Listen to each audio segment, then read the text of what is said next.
Aujourd'hui, j'ai le bonheur d'enregistrer l'épisode 100 du podcast 180 degrés et je suis très heureuse, pleine de gratitude de te présenter les 5 épisodes les plus écoutés. Mais en fait, on va revisiter des extraits les plus croustillants pour te rappeler ou te faire revisiter certains concepts des épisodes qui sont vos chouchous. Alors, je te souhaite une bonne écoute et merci d'être là.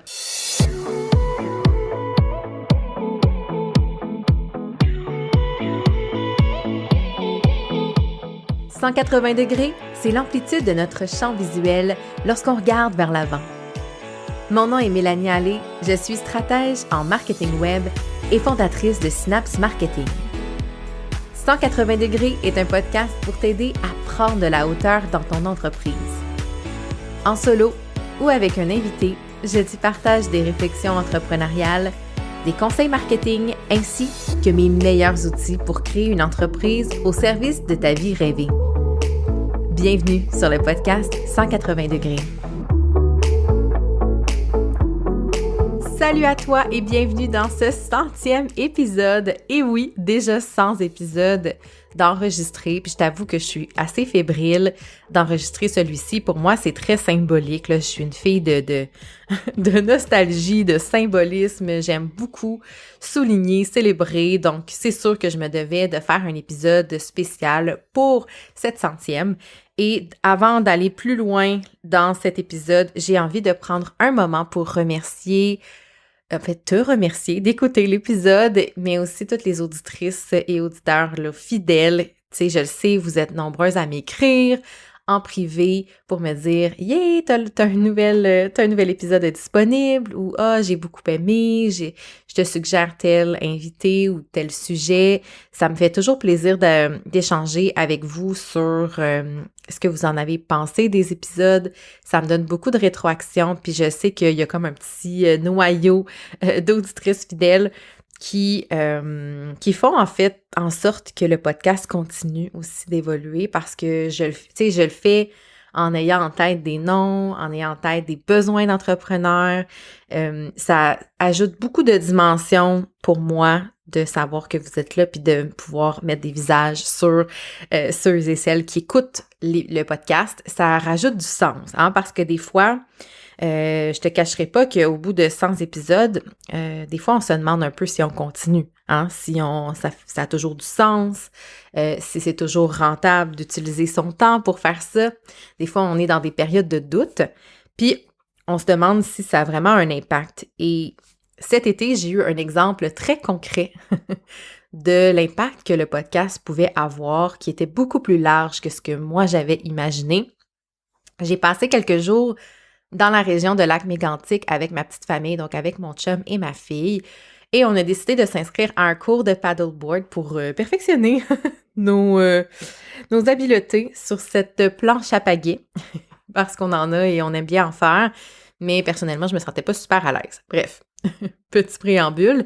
On s'est inscrit à des cours qui se donnaient par l'entreprise Fluosup et je veux saluer Marilyn, la propriétaire et l'instructrice, celle qui nous a donné des cours. Et pourquoi je t'en parle, c'est que quand je suis arrivée le matin des cours, pour le cours en fait qu'on avait, elle m'a tout de suite reconnue. Elle dit « Ah, je te connais, je sais t'es qui. » Puis là, on se met à parler. Puis finalement, elle finit par me dire « Ah, ben oui, j'écoute ton podcast chaque semaine. Je trouve ça vraiment le fun. Merci, c'est super. » Et là, je me dis « Wow! » Moi, j'étais gênée parce qu'il y avait évidemment d'autres participants au cours. En fait, c'était la première fois que je me faisais reconnaître dans un lieu public par une personne que je ne connaissais pas. Et ça a été l'exemple très concret et très tangible pour moi que, OK, il y a vraiment des gens qui m'écoutent un peu partout, puis ça a un impact, puis ça peut aider, puis ça fait du sens. Et c'est pour ça que je veux saluer Marilyn de l'entreprise Fluosup. Donc, si vous passez par la région de Lac-Mégantic et que vous avez envie de prendre des cours ou de vivre des expériences sur une planche à pagaie, allez voir ce qu'elle fait, c'est super. Mais tout ça pour dire que, tu sais, des fois, on a l'impression que ce qu'on fait, on stagne, ou que ça n'a pas d'impact, on se demande si on fait la bonne chose. Et il arrive des petits événements comme ça, comme se faire reconnaître. Un mercredi matin, tout échevelé, à 8 heures le matin pour aller faire un cours de pagaie. Donc, pour moi, c'est très symbolique aussi de ce genre d'événement-là. Puis c'est pour ça que je t'en parle. Donc, je veux te remercier, toi qui écoutes l'épisode, qui en a peut-être écouté d'autres aussi avant, puis qui a découvert soit via les réseaux sociaux, soit via certains invités que j'ai reçus. Je veux te remercier d'être là parce que c'est clairement la raison pour laquelle je prévois des épisodes chaque semaine, que je mets du temps à mon agenda, des efforts et beaucoup de jus de cerveau pour pouvoir mettre en ligne un épisode par semaine. Je te cacherai pas que c'est beaucoup de travail, mais quand je vois l'impact que ça a, que ce soit sur les gens, sur les entrepreneurs qui deviennent ou pas, hein, mes clients, parce que je le fais pas que dans cette optique-là, évidemment. Quand je partage mes connaissances, quand je donne des trucs, tu sais, j'attends rien en retour, mais c'est clair que d'avoir des discussions avec vous par après, ça fait comme la cerise sur le sundae et ça ramène à l'idée de servir et d'avoir du sens, qui est très important pour moi, là, je te cacherai pas, de sentir que ce que je fais est utile, sert puis a une importance. Donc, merci de prendre le temps de m'écrire ou de m'écouter, peu importe là, l'implication que tu as. Merci. Et merci aussi aux collaboratrices et aux invités que j'ai reçus jusqu'à présent. Je fais une parenthèse parce que tu l'as peut-être remarqué ou pas, mais depuis le début, je n'ai reçu que des femmes entrepreneurs sur le podcast. Puis au début, c'était aucunement un choix éditorial, là, c'était pas conscient.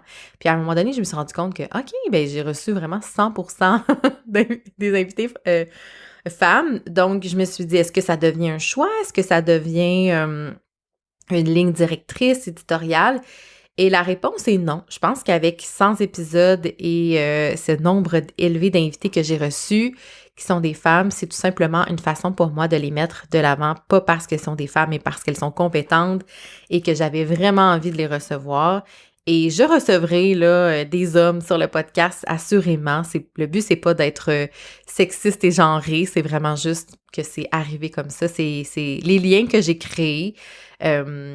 Et les personnes qui m'attiraient, que leur univers m'attirait, je prends le temps de les inviter et de les recevoir. Donc, j'espère que ça te plaît également. Donc, le concept pour ce centième épisode plutôt, j'ai envie de revisiter avec toi les 5 épisodes les plus écoutés. Donc, en fait, ceux que vous avez massivement plus écoutés pour en ressortir les pépites. Hein? Qu'est-ce qu'on pourrait retenir de ces épisodes-là? Peut-être que ça va te permettre de découvrir des épisodes que tu n'as pas encore écoutés et sinon de juste les revisiter et de te rappeler qu'est-ce que ces invités-là ou pas, parce qu'il y a aussi un épisode solo, t'aura permis d'explorer et de découvrir. Donc, je te partage le top 5 tout de suite. Donc, pas en première, mais en 5e position, il y avait l'épisode des pièges financiers de l'entrepreneur avec Jessica Girard. Donc, en fait, Jessica, depuis que je l'ai reçue sur le podcast, s'est réorientée, là, s'est repositionnée au niveau de ses offres de services. Donc, à l'heure actuelle, elle ne parle plus vraiment de finances d'entreprise ou même de finances personnelles, mais c'est ce qu'elle était venue parler, puis c'est ce que j'avais envie d'aborder avec elle quand je l'ai reçue. Donc, un épisode que vous avez aimé, parce qu'évidemment, je pense que quand on parle de cash, ben ça, comment dire, ça fait toujours son effet, là. Les gens veulent mieux gérer leur argent, veulent apprendre à faire plus d'argent aussi, là. C'est un sujet qui est peut-être un peu plus tabou, donc quand on en parle, ben ça génère un petit peu plus de résultats, un petit peu plus d'écoute ou de clics, là, peu importe.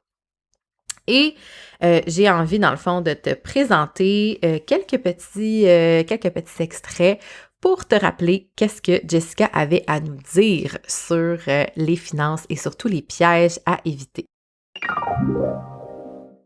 Quand je parle de forteresse, on imagine chaque brique comme étant une dépense finalement.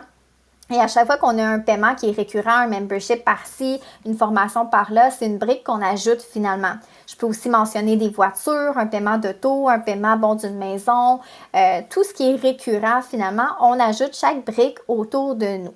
À un moment donné, c'est correct, les briques atteignent par exemple notre ventre. On est capable de voir devant nous, c'est pas grave, on est capable de sortir de ce qu'on a bâti, de cette forteresse. Mais à un moment donné, la forteresse est comme trop haute. Il y a trop de paiements récurrents. Il y a trop de paiements. Puis c'est là qu'on voit plus. Là, on n'est plus capable de voir en avant de nous. On est vraiment enfermé dans cette forteresse-là qu'on s'est créée aussi. Qu'est-ce que je veux pour moi, tout simplement? Puis la forteresse, à un moment donné, j'avais vu un exemple qui m'avait tellement parlé, puis je le mentionne parce que c'est plus au niveau du mindset, de l'argent, des formations, mais j'avais fait un exemple sur une maison. Quelqu'un, par exemple, qui achète, là, sa première maison, c'est quand même une petite maison. Par la suite, une moyenne maison, puis finalement un château, là. Puis je me disais juste, tu sais, la maison, finalement, c'est pour entreposer des objets. Oui. Quand tu y penses, mais j'avais lu ça dans un livre et je m'étais dit, OK, ouais, c'est vrai qu'on grossit notre maison pour entreposer plus d'objets. On augmente notre paiement, nos briques. On a plus de briques autour de nous pour entreposer plus d'objets. Parce que si on veut faire 100 000 par année ou 70 000, mais qu'on offre des forfaits peut-être à 100, 200 $, on va avoir besoin de beaucoup de gens. Ben oui. Beaucoup de gens, donc on va y aller plus au volume. Mais c'est important de savoir ça, tandis que si on a des offres qui sont peut-être plus élaborées, qui sont peut-être un petit peu plus dispendieuses ou qui sont sous forme de forfait et non à l'heure, comme tu mentionnais, là, comme des petites banques par-ci par-là, mais d'avoir des grosses banques finalement, ça peut faire en sorte d'avoir une certaine stabilité financière. Ça vient me chercher, je me dis, les gens voient ça comme, mais elle, une telle, a fait 100 000 par année. Ouais, mais on peut-tu aller creuser, tu sais, tant qu'à donner ce chiffre-là, soyons transparents. Tu sais, si on a envie, comme entrepreneur, d'être ultra transparent sur nos revenus, ben je me dis, soyons ultra transparents sur le reste, les dépenses, la structure. Sinon, ça fait juste faire de la poudre aux yeux, tu sais. Oui, parce que je mets toujours un revenu brut. Moi, je trouve que c'est la même chose qu'un titre. Dire qu'on est, je reviens dans les emplois, là, mais directeur ou directrice, tout le monde peut être directrice. C'est pas wow, là, c'est pas quelque chose, t'es pas mieux qu'une autre personne. Puis de revenir 100 000, comme tu dis, ça se peut que la personne a fini avec 20 000 dans ses poches. Avec 10 000, peut-être, on sait même pas les dépenses, mais de peut-être revoir c'est quoi ses objectifs, mais qu'est-ce qu'on veut dans nos poches à chaque mois. Et pas le chiffre flashy du 100 000. Qu'est-ce qu'on veut vraiment, nous? Est-ce qu'on veut vraiment atteindre le 100 000 ou c'est parce que c'est l'objectif un peu de tout le monde d'atteindre ce 100 000-là, mais pas de le voir aussi comme un chiffre brut, mais qu'est-ce que je vais avoir dans mes poches, moi, à la fin de l'année?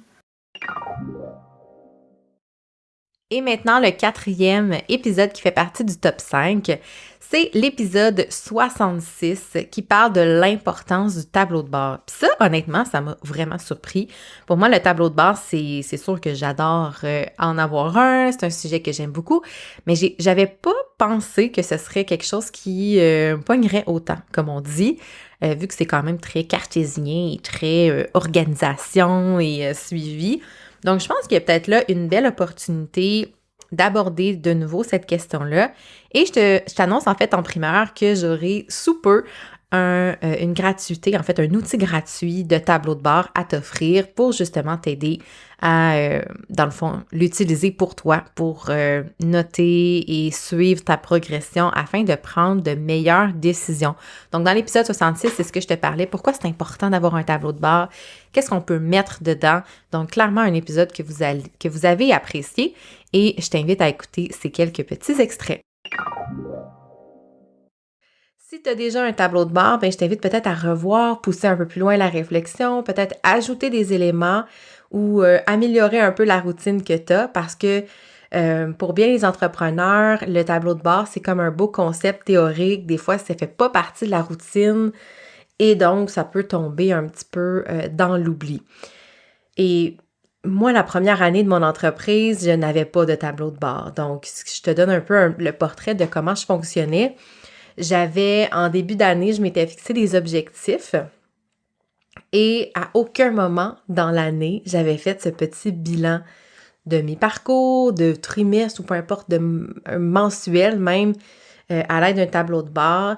Je regardais un peu la progression, mais je faisais pas un exercice, si on veut, là, de prendre la photo de mon entreprise puis de m'assurer que je m'en vais dans la bonne direction.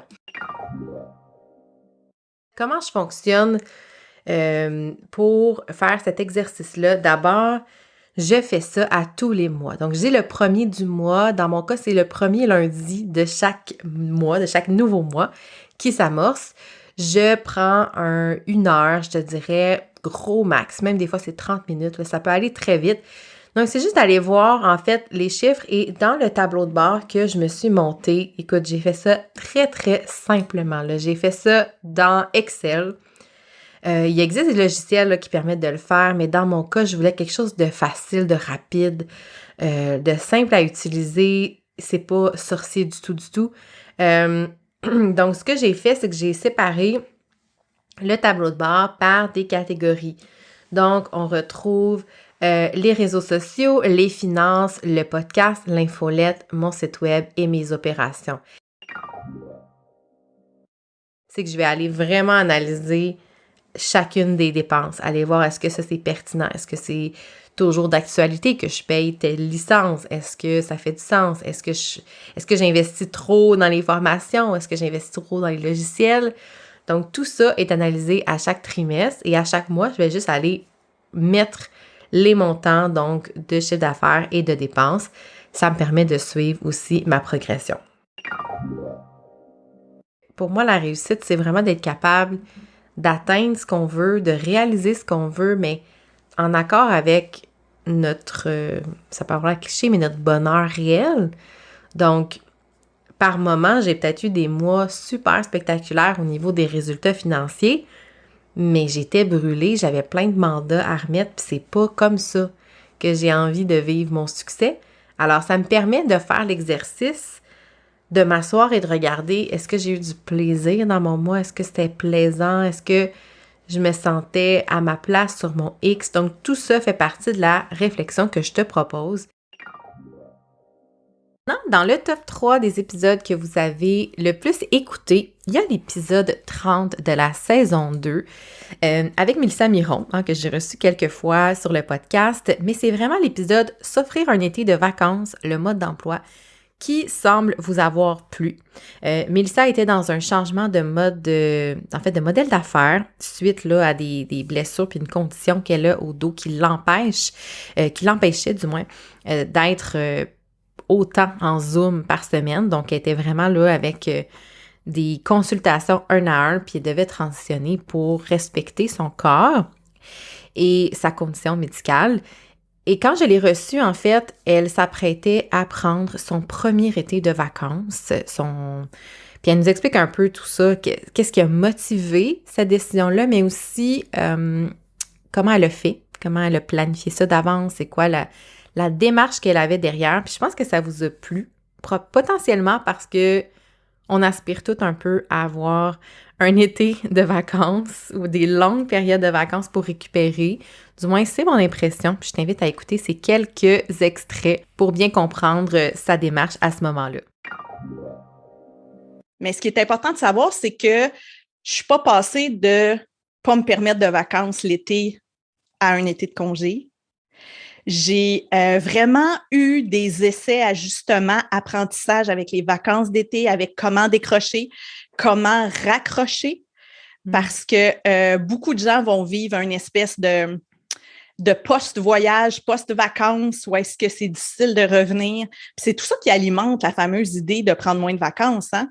Souvent, on va entendre « Ah, on travaille plus avant, on travaille plus après, ça vaut-tu la peine finalement? » Donc, tu sais, dans cette culture de performance et de business, vraiment d'être suroccupé, c'est pas évident. Donc, j'ai vraiment eu un processus aussi au niveau des vacances d'été. Mais ce qui m'a vraiment motivée, ça a été les réactions dès les premières personnes à qui j'en ai parlé. Les premiers coachés qui me disaient « Wow, c'est donc bien audacieux, ça me donne encore plus le goût que tu sois ma coach. » Tu sais, tu fais vraiment ce que tu nous dis, là, de s'aligner à nos buts, nos affaires à nous, peu importe ce qu'on prône en entrepreneuriat. Puis ça, pour moi, c'est tellement une motivation intrinsèque d'incarner ce que je prône, là. Pas de dire « Regardez-moi, je suis donc bien bonne », mais de dire « Je prône le flowpreneuriat, je prône de s'aligner à soi, d'être intègre à ce qu'on veut, de faire taire toutes les petites voix de peur de ce que les autres disent, ben OK, c'est une autre façon de l'incarner. Les personnes d'une certaine génération, ma belle-mère, mon beau-père, n'en reviennent pas qu'on n'écoute pas les nouvelles, mon mari et moi. Oh mon Dieu, oui. Et je leur dis souvent, c'est impossible qu'il y ait un apocalypse et que je ne sois pas avisée. Avec toutes les notifications qu'on a, les réseaux sociaux, les repartages, et maintenant, on a même des alertes. Moi, j'appelle ça des alertes crises de cœur. Oui. Quand il y a des grands vents, des ouragans, des enfants qui disparaissent. Donc, je fais le parallèle. À quel point il peut se passer quelque chose là, de vie ou de mort et qu'on ne puisse pas me rejoindre? Nulle part sur la planète. Pense pas. Puis ça, c'est important. Ma relation aux réseaux sociaux, je vais simplifier beaucoup. J'ai le bonheur de déléguer une bonne partie, de travailler en collaboration cet été. Je me laisse le droit d'aller partager si ça me tente. Mais en même temps, je me laisse le droit aussi, si je réalise que ça me garde trop accroché, de supprimer l'app de mon téléphone pour 2 mois. C'est l'idée d'avoir à mériter des vacances. Travailler fort, travailler bien, avoir des bons résultats pour mériter les vacances d'été et d'avoir à compenser nos vacances d'été en revenant. Puis on amène ça dans beaucoup d'entreprises, c'est comme ça.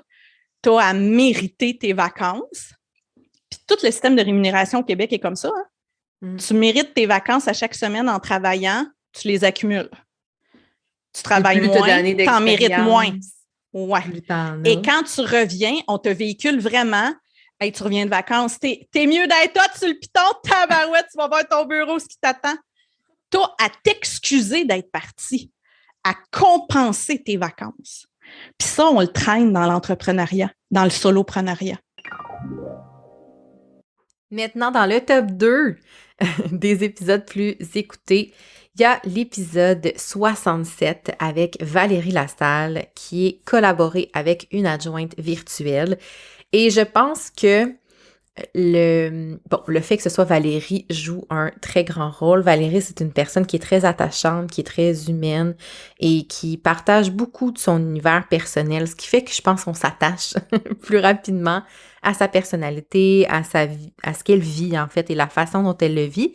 Donc, je pense qu'il y a un gros succès de cet épisode qui est l'aura naturelle de Valérie, mais je crois qu'il y a aussi une autre portion qui est de collaborer avec une adjointe virtuelle. C'est probablement en toute proportion la première personne à qui on délègue quelque chose dans sa business, c'est selon moi une adjointe virtuelle parce qu'elles ont des compétences diverses, il y en a qui se spécialisent dans certaines branches et c'est un allié ou une alliée vraiment incontesté pour une entreprise, surtout une entreprise en ligne, de service. Donc, je pense que le sujet, combiné au fait que Valérie est une personne très attachante, a fait que cet épisode s'est glissé dans le top 2 et continue là, d'être écouté pratiquement chaque mois. Donc, je te laisse avec ces quelques extraits pour te rappeler ou te faire découvrir l'univers de Valérie. Mais ça dépend ce que tu as besoin aussi. Là. Mais c'est ça. T'sais, si tu veux faire de la gestion de courriel, est-ce que tu veux s'attendre vraiment de payer 75$ de l'heure pour quelqu'un qui va gérer ta boîte d'email? Probablement pas. C'est ça que j'allais... Puis c'est vraiment correct.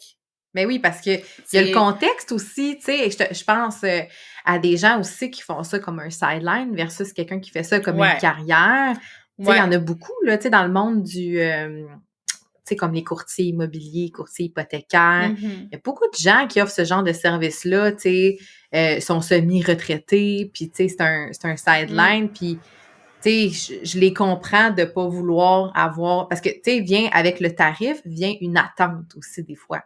Puis je pense que c'est ça qu'il faut aussi savoir doser, comme tu dis, une adjointe que ça fait, tu sais, qu'elle a plein d'années d'expérience puis qui charge 40 ben c'est peut-être juste par rapport à l'attente aussi qu'elle veut avoir, que les gens, qu'elle veut que les autres aillent d'elle. En tout cas, c'est pas clair, mais tu comprends ce que je veux Ouais, dire? ben c'est ça, faudrait inviter Alex Martel pour qu'elle puisse parler de tarifs. Parce que, tu sais, moi, quand j'ai commencé, j'étais à 30 ou à 35 de l'heure, mais j'offrais tout ce que je savais faire, tu sais. Fait que t'as des adjointes aussi qui sont plus multitâches, qui vont faire vraiment, tu sais, qui excellent pas nécessairement dans quelque chose en particulier, mais qui sont bonnes dans pas mal de choses, tu sais. Puis t'as moi qui sais faire beaucoup de choses, mais qui s'est spécialisé au fil du temps, tu sais, avec MailChimp, bien sûr, parce que je suis une partenaire certifiée. Puis, tu sais, moi, j'ai un background en art, en design, fait que faire de la mise en page, faire du design, là, tu sais, de PowerPoint ou Ça te de parle. e-book, des choses comme ça. Moi, ça me parle beaucoup. Puis tu sais, mettons que tu veux engager, je sais pas, moi, une designer graphique. Tu vas-tu essayer de la dealer à la baisse, tu sais? Tu vas-tu... Il y en a que oui. Fait que pourquoi... Ouais, mais tu sais, j'ai l'impression qu'avec le métier d'adjointe virtuelle, il y en a tellement, puis il y en a tellement qui se cherchent des contrats. Fait qu'elles sont prêtes à tout. Tu sais, j'ai travaillé comme cordeau dans une boîte de sous-traitance d'adjointe virtuelle pendant plusieurs mois. Puis, tu sais, il y a des fois, je disais, je m'excuse, tu sais, ton tarif, c'est 40 de l'heure, mais nous, notre budget, c'est 25. Ah, OK, c'est bon. Tu sais, n'importe quoi pour avoir le contrat. Fait que c'est triste en quelque part parce que, ben, tu t'écoutes pas, fait que, tu sais, en tout cas, en même temps, il faut que tu payes ton épicerie. Mais je pense que dans la perspective de l'entrepreneur là, qui veut chercher la bonne adjointe virtuelle, je pense que ce qui est le plus trigger, c'est de pas savoir, parce que là, on parle de tarif à l'heure, tu sais, mais c'est de pas savoir, OK, mais tu sais, mais moi, je le vis, là, tu sais, j'ai fait des mandats où je chargeais à l'heure, puis des fois, c'est plus simple pour moi parce que je ne sais pas comment, tu sais, bider là-dessus, fait que des fois, je me back en disant, gars, ça va être à l'heure, mais la première chose que le client a en tête, c'est, ouais, mais ça va te prendre environ combien d'heures, tu sais? Puis là, c'est comme, ils veulent, parce qu'ils ont un budget X, mettons. Donc, la personne dit, ben, regarde, moi, j'ai 300 pièces par mois à louer à une adjointe virtuelle. Qu'est-ce que je peux avoir pour ce budget-là? Puis c'est dur parce que c'est des tâches humaines. Puis tu le sais comme moi qu'il y a une courbe d'apprentissage. Tu sais, fait que c'est ça qui est pas évident. C'est que peut-être qu'à ce moment-là, il y a une façon de mettre ça comme par forfait. Mais encore là, une adjointe virtuelle, c'est pas tant possible. Tu sais, il y en a beaucoup qui font des forfaits. Moi, j'ai toujours eu de la misère avec ce concept-là parce que je pense que je suis quelqu'un de trop transparent. Et maintenant, le top 1, donc le grand gagnant, toutes catégories confondues et avec une avance assez considérable. Évidemment, là, j'en ai parlé souvent, j'ai fait souvent des tops et des classements d'épisodes. Donc, tu t'en doutes sûrement, mais c'est l'épisode avec Alex Martel qui est l'épisode 63, Comment mettre fin à la procrastination. Là, il y a deux choses. Clairement, je te parlais de l'aura naturelle de Valérie Lassalle, mais celui d'Alex, en fait, sa communauté est très engagée. Et le sujet, en fait, était quelque chose qu'elle n'avait jamais abordé sur d'autres tribunes auparavant, ce qui fait qu'elle en a parlé plus souvent et elle a promu, fait la promotion de l'épisode à quelques reprises dans son infolette, dans ses contenus, ce qui a amené aussi là, à être un épisode vedette ou fort, si on veut, pour 180 degrés. Et le sujet de la procrastination, c'est quelque chose que, oui, on est beaucoup, beaucoup à se reconnaître, mais ce que je veux que tu comprennes avec ça, c'est que les pistes que Alex propose, tu sais, c'est des discours qu'on n'entend pas assez. Dans le monde entrepreneurial, il y a beaucoup ce qu'on appelle le hustle mode, donc l'espèce de tu peux y arriver, il faut travailler fort, puis let's go, n'abandonne jamais, puis si t'es pas capable d'avancer, c'est parce que tu travailles pas assez fort. Puis toute cette culture-là, je sais pas c'est quoi en français, le hustle mode, mais le mode qui mène vraiment là, à s'épuiser, puis à toujours vouloir en faire plus. Puis quand on voit les choses très grandes, très grosses, bien, c'est une occasion de procrastiner. Et je pense que très peu de gens savent que Alex Martel aussi a procrastiné pendant des années avant de se rendre où elle est. Donc, ça a été un épisode qui a parlé beaucoup, je pense, aux auditrices, aux auditeurs. Je ne sais pas si tu l'as écouté, mais clairement, c'est un épisode qui a été beaucoup aimé et partagé. Et dans la deuxième portion d'entrevue, on parlait aussi des erreurs par rapport au pricing de valeur. Donc, toujours des belles pépites là, présentées par Alex. Évidemment, c'est son champ d'expertise numéro... je ne peux même pas dire numéro 1, numéro 2, numéro 3. Maintenant, elle est rendue avec quand même plusieurs champs d'expertise qu'elle met de l'avant dans ses contenus. Donc, vraiment un épisode fort, un épisode que vous avez apprécié. Donc, je te laisse avec ces quelques extraits pour le découvrir ou le redécouvrir. Je procrastinais plein de choses. Moi, j'avais comme un pattern dans ma vie qui était... Je m'intéresse à quelque chose, je dis que je vais faire X affaires, je commence à le faire, je me tanne, j'abandonne, je passe à autre chose. Et j'ai répété cette espèce de pattern répétitif-là à plusieurs reprises dans ma vie, au point où c'en était extrêmement dur pour ma confiance en moi, quelque part. Puis parce que là, tu sais, tes proches finissent par plus te croire. Tu sais, tu dis, mettons, je vais me lancer en affaires sur tel sujet, je vais faire tel projet, je vais faire telle chose. Puis ça aboutit jamais, tu le fais jamais. Fait qu'éventuellement, tes proches, quand tu dis que tu vas faire quelque chose, ne te croient plus parce qu'ils t'ont vu trop de fois annoncer que t'allais faire X ou Y affaire puis t'es pas allé au bout de ta promesse. Puis toi-même, tu finis par ne plus te croire. J'ai eu besoin d'aller chercher de l'aide externe. Tu sais, moi, j'étais la personne qui achetait jamais de formation, là, qui achetait jamais de coaching, parce que je suis très autodidacte, puis j'ai un gros ego, puis je me disais, ils vont rien m'apprendre. Ce monde-là, je suis toute capable de le faire moi-même. Je sais comment faire une stratégie, je sais comment faire un blog, je sais quoi. Tu sais, tu vois, je suis ce genre de personne-là qui veut tout faire par elle-même. Puis en fait, ce que je comprenais pas, c'est que la portion dont j'avais besoin d'un coach marketing, c'était pas nécessairement de m'apprendre le marketing, mais c'était de me tenir responsable de mon plan, de me garder responsabilisée, d'aller chercher des sources de motivation extrinsèques à l'extérieur de moi-même. Puis ça, c'est commun à beaucoup de personnes TDAH. Là, on essaye toutes de... on essaie de fonctionner contre notre cerveau, quand dans les faits, on a un cerveau qui réagit très fort à la dopamine, puis qui bénéficierait d'aller chercher des sources de gratification à l'extérieur de nous-mêmes. Tu sais, c'est pas vrai là, que t'es plus vertueux et génial parce que t'es capable de t'auto-motiver. Si j'attendais après ma motivation intrinsèque pour faire des choses, là, je serais encore en train de pleurer dans mon lit parce que j'ai rien fait. Là. C'est genre, à un moment donné, faut accepter aussi le fonctionnement de notre neurologie, puis genre, tu sais, je salue toutes les personnes TDAH ou qui ont des symptômes similaires au TDAH pour toutes sortes de raisons. Là, il y a beaucoup de comorbidités qui nous écoutent en ce moment parce que je sais qu'il y en a beaucoup qui ont culpabilisé parce qu'ils n'ont pas été capables de la trouver, la maudite motivation intrinsèque. Là.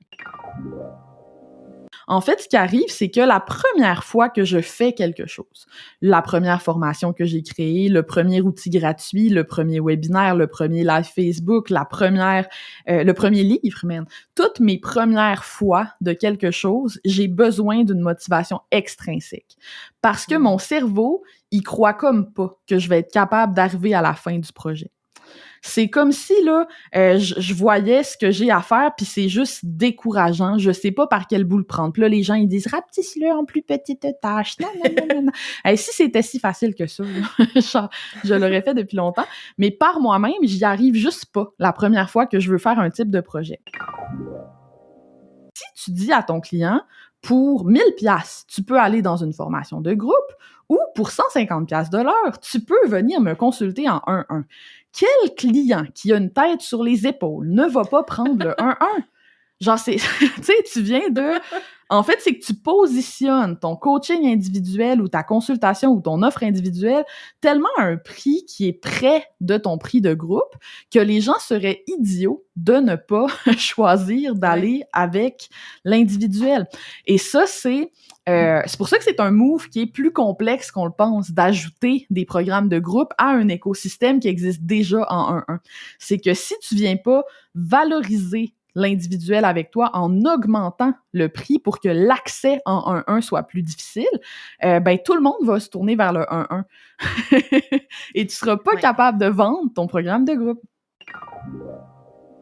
Moi, ce que j'aime pas du premium, en fait, c'est qu'il faut donner beaucoup quand on demande beaucoup. Puis moi, je suis paresseuse. Je te l'ai dit tantôt, Mélanie. Moi, j'aime ça, tu sais, donner du contenu pré-enregistré, puis aller me coucher, puis aller prendre un bain, puis faire des trucs live qui sont le fun pour moi, puis qui me demandent pas nécessairement beaucoup d'énergie, puis écouter mon flow, tu sais, j'ai pas les aptitudes que ça prend pour donner un programme premium à la hauteur de ce que ça vaut un programme premium. Fait que je le fais pas. La seule chose premium que je fais, c'est ma certification. Il y en a 6, ça dure 1 an, puis c'est tout. C'est la seule chose. J'ai 6 clientes en individuel. La job d'un copywriter, c'est d'augmenter la valeur perçue des choses. Puis ça, c'est un morceau qui manque à beaucoup de gens. Les gens voient les transformations chez les quelques clients qui sont eus. Ils sont comme, voyons, c'est le meilleur programme du monde. Pourquoi personne l'achète? Mais c'est pas parce que t'apportes de la valeur que cette valeur-là est dans les yeux de la bonne personne, est vue et comprise par ton client. Puis souvent, c'est là que le bas blesse. Tu sais, c'est que moi, j'arrive sur la page de vente, puis je suis comme, OK, mais non, là, genre, ton client, il parle pas ce langage-là, il percevra jamais la valeur de ton programme. Ou, mettons, t'as fait une super page de vente, mais ton individuel coûte 150$ de l'heure, fait que tout le monde prend ton individuel à la place. Tu sais? Ouais, c'est un excellent exemple. Tout ça, ça joue sur la valeur perçue, puis s'il y a un concept que j'aime de mon livre, puis que je répète, c'est bien celui-là. Et voilà, ça fait maintenant le tour de cet épisode 100, en fait, du concept que j'avais envie de t'offrir. J'espère que ça t'a rappelé des belles pépites de réflexion, que ça t'a permis aussi de revisiter certains épisodes. La plupart dataient de 2022, donc ça fait un petit refresh, un petit reminder. Clairement, le podcast, pour moi, c'est un média qui est toujours aligné, que j'aime toujours créer du contenu pour lui, en fait, pour ce média-là. Et je suis très fière de dire que, bon, la programmation est presque finalisée là, jusqu'au 15 janvier, mais j'ai envie quand même de t'offrir la chance de m'écrire pour me proposer des idées de sujets, que ce soit des épisodes solo, en fait, ou des invités à recevoir.